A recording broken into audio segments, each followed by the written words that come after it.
వ్యవసాయ యోగ్యమైన భూములన్నిటికీ ప్రతి ఎకరాకు ఏడాదికి 12,000 రైతు భరోసా అందిస్తామని బీఆర్ఎస్ నేతలు ఎన్ని కుట్రలు చేసినా ఇబ్బందులు సృష్టించినా ఇందిరమ్మ ప్రభుత్వం రైతుల పక్షాన నిలబడుతుందని బాబాసాహెబ్ అంబేద్కర్ రచించిన రాజ్యాంగం అమల్లోకి వచ్చిన 26 జనవరి నుంచి రైతు భరోసా నిధులు రైతుల బ్యాంకు ఖాతాలో జమ చేస్తామని డిప్యూటీ సీఎం బట్టి విక్రమార్క తెలిపారు.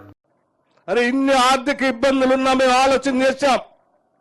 ఎట్టి పరిస్థితుల్లో ఈ రాష్ట్రంలో వ్యవసాయానికి యోగ్యమైనటువంటి ప్రతి ఎకరాకి రైతు భరోసా ఎటువంటి షరతులు లేకుండా ఇవ్వాలని రాష్ట్ర మంత్రి మండలి నిర్ణయం తీసుకుని ప్రకటించాం.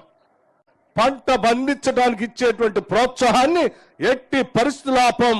పంటకు యోగ్యత అయినటువంటి ప్రతి వ్యవసాయ ఎకరానికి ప్రతి కుటుంబానికి మేము రైతు భరోసా ఇస్తామని చెప్పి చాలా స్పష్టంగా నిన్న ప్రకటించడమే కాదు, సంక్రాంతి నుంచి ఈ ప్రక్రియను మొదలుపెట్టి భారత రాజ్యాంగం బాబాసాహెబ్ అంబేద్కర్ ఈ దేశ ప్రజాస్వామ్య పునాదులు నిలబెట్టి రాజ్యాంగాన్ని అమలు చేసుకొచ్చిన జనవరి 26 నుంచి పంపిణీ చేసే కార్యక్రమాన్ని మీరు కాదు, మీకు సంబంధించిన వందల వేల మంది వచ్చి అడ్డు నిలబడిన రైతు భరోసా పంపిణీ చేస్తాం, చేసి చూపిస్తాం.